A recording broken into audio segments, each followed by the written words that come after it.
शिर्डीत रामनवमी, पण इथे फक्त रामाचा जन्मच नाही साजरा होत. इथे साजरा होतो एकतेची क्रांती. हिंदू आणि मुस्लिम एकाच दिवशी, एकाच ठिकाणी एकत्र साजरा करतात उत्सव. पण तुम्हाला माहिती आहे का, यामागे साईबाबांची कोणती दिव्य योजना होती? आमच्या पीस विदिन चॅनलमध्ये आपले खूप खूप स्वागत. नमस्कार मित्रांनो, आज आपण जे जाणून घेणार आहोत, शिर्डीतील सर्वात मोठा आणि पवित्र उत्सव रामनवमी. हा उत्सव कसा सुरू झाला, कसा झाला उरूस आणि रामनवमीचा संगम, आणि कसा साईबाबांनी दोन धर्मांना एकत्र आणलं. ही कथा आहे श्रद्धा, चमत्कार आणि एकतेची. ही कथा सुरू होते 1890 साली. श्री गोपाळराव गुंड साईबाबांचे परमभक्त. त्यांना साईबाबांच्या आशीर्वादाने पुत्रप्राप्ती झाली. या आनंदातून त्यांनी एक जत्रा भरवण्याचा विचार केला. तात्या पाटील, दादा कोटे पाटील आणि श्यामा यांच्यासोबत चर्चा झाली आणि साईबाबांची परवानगी मिळाली. पण अडचणी थांबल्या नाहीत. परवानगी नाकारली गेली, विरोध झाला. पण बाबांच्या कृपेवर विश्वास ठेवून शेवटी कलेक्टरची परवानगी मिळाली. उत्सवाची तयारी सुरू झाली, पण मोठी समस्या होती, पाण्याची टंचाई. गावात 2 विहिरी, एक आटलेली, दुसरी खारट.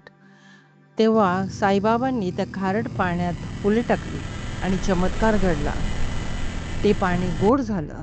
आजही या चमत्कार भक्तांच्या श्रद्धेला बळ देतो. साईबाबांनी उरुसाचा दिवस ठरवला रामनवमी. एकीकडे हिंदूची ध्वज मिरवणूक आणि दुसरीकडे मुसलमानांची चंदन मिरवणूक. दोन्ही मिरवणुका एकाच वेळी, एकाच गावात, आणि कुठलाही वाद नाही. हीच होती बाबांची खरी लीला. धर्म नाही, मानवता मोठी.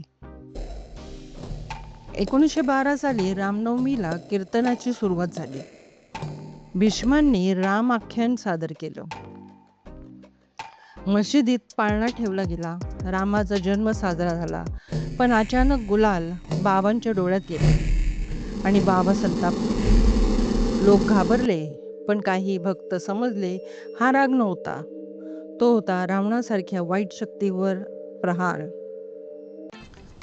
या उत्सवात गरिबांना अन्नदान, राधाकृष्ण माईंची सेवा, मशिदीची स्वच्छता, हजारो भक्तांची सेवा करताना त्यांनी स्वतःला पूर्णपणे वाहून घेतलं.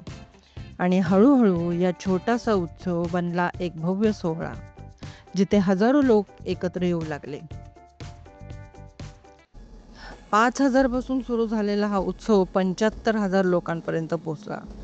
पण आश्चर्याची गोष्ट म्हणजे कधीच कोणताही वाद नाही, कधीच कोणतीही दंगल नाही, कारण तिथे होती फक्त एकच शक्ती, साईबाबांची एकतेची शिकवण. मित्रांनो, आजच्या काळातही आपल्याला या गोष्टीची खूप गरज आहे. धर्म वेगळे असले तरी मन एक असायला हवं. जर तुम्हालाही साईबाबांची ही एकतेची शिकवण पटत असेल, व्हिडिओला लाईक करा, चॅनलला सबस्क्राईब करा आणि ओम साईराम कमेंटमध्ये जरूर लिहा. कारण तुमचा एक कमेंट तुमच्या श्रद्धेची ताकद दाखवतो.